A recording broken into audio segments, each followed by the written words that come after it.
চলমান তাপপ্রবাহ আজ থেকে আরও বাড়তে পারে। তাপপ্রবাহ যেন বেড়েই চলেছে।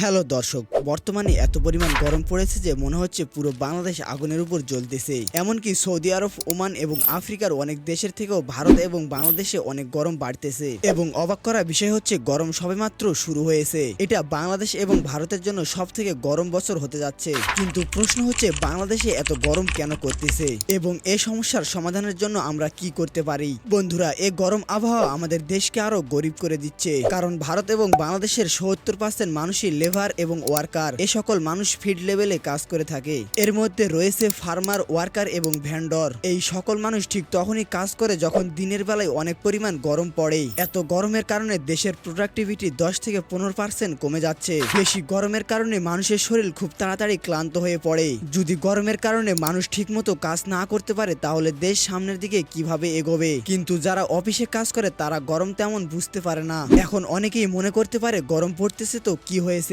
আমরা এসি চালিয়ে নিব। কিন্তু অবাক করা বিষয় হচ্ছে এসির কারণে গরম কমে না, গরম আরো বৃদ্ধি পায়। আমরা জানি যে এসি ইলেকট্রিসিটি দিয়ে চলে, আর বেশিরভাগ বাংলাদেশ এবং ভারতে বিদ্যুৎ উৎপাদন করা হয় কয়লার মাধ্যমে। আর কয়লা যখন জ্বালানো হয় হাওয়াতে কার্বন ডাই অক্সাইড রিলিজ হয়। একটি রিপোর্টে দেখা গেছে যে বাংলাদেশে 100টি ঘরের মধ্যে 30টি ঘরে এসি ব্যবহার করা হয়, আর আমেরিকাতে 100টি ঘরের মধ্যে 85টি ঘরে এসি ব্যবহার করা হয়, এবং চায়নার শহর এলাকাতে প্রায় প্রত্যেকটি ঘরেই এসি থাকে। কিন্তু অবাক করা বিষয় হচ্ছে 50 সাল আসতে আসতে এসি ব্যবহার করা বেড়ে যাবে প্রায় কয়েক গুণ। এটি শর্ট টার্মে একটি সমাধান হতে পারে, কিন্তু লং টার্মে এটি একটি আমাদের জন্য বিপদ, আর এটা আমাদের অনেক বড় ক্ষতি করবে। বন্ধুরা, আবহাওয়া অফিস জানিয়েছে গেল 2 সপ্তাহে যশোর এবং চুয়াডাঙ্গা জেলায় অতি তীব্র তাপমাত্রা প্রবাহ দেখা গেছে। বর্তমানে পাবনা ও চুয়াডাঙ্গার উপর দিয়ে গরম আবহাওয়া বয়ে যাচ্ছে।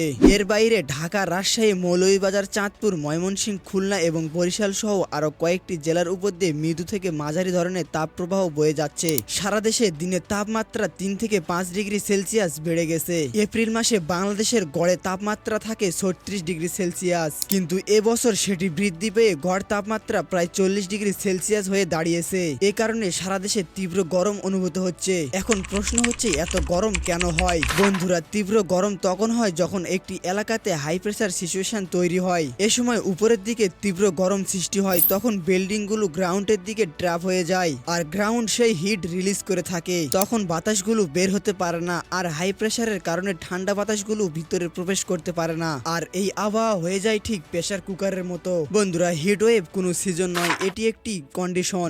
দর্শক, একটা বিষয় লক্ষ্য করলে বুঝতে পারবেন পৃথিবীর মধ্যে ঠান্ডা আবহাওয়ার দেশগুলি হচ্ছে সুখী দেশ।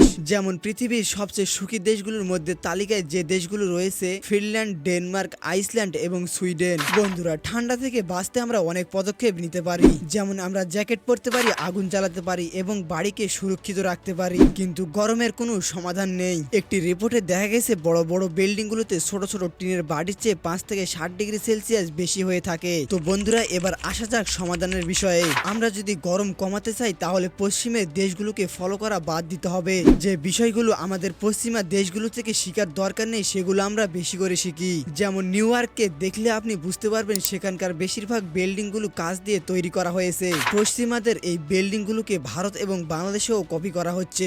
বন্ধুরা, এটা অনেক খারাপ একটা ব্যাপার। নিউ ইয়র্কে গড় তাপমাত্রা হয় 27 ডিগ্রি সেলসিয়াস, আর ঢাকাতে তাপমাত্রা থাকে 35 ডিগ্রি সেলসিয়াস। এবং মজার ব্যাপার হচ্ছে নিউ ইয়র্কে শীতকালে বরফ পর্যন্ত পড়ে। আপনাদের মধ্যে অনেকেই প্রশ্ন করতে পারে কাঁচের বিল্ডিং তৈরি করলে কি সমস্যা হতে পারে। আসলে কাঁচের বিল্ডিং তৈরি করলে দুটি সূর্য তৈরি হয়ে যায়। আপনি যখন কোনো কাঁচের বিল্ডিং এর সামনে দাঁড়াবেন তখন আপনি আপনার দুইটি ছায়া দেখতে পারবেন। একটি হচ্ছে সূর্যের ছায়া, আর একটি হচ্ছে কাঁচের বিল্ডিং থেকে থ্রু হওয়া ছায়া। আর দুইটি সূর্য মানে বুঝতে পারতেছেন ডাবল হিট। আর ঢাকা শহরে এই জিনিসটি খুব ভালোভাবেই বোঝা যায়। বন্ধুরা, তাহলে তো আপনারাই বুঝতে পারতেছেন এটা কত বড় বোকামি। তাছাড়া আমরা সেই সকল সোসাইটিকে ফলো করতেছি যারা গাছ তাদের কাছে পর্যাপ্ত পরিমাণ পানি থাকার সত্ত্বেও তারা টিস্যু ব্যবহার করে। এটা আসলে স্মার্টনেস না, এটা করে বেশি করে পরিবেশ নষ্ট করা হচ্ছে।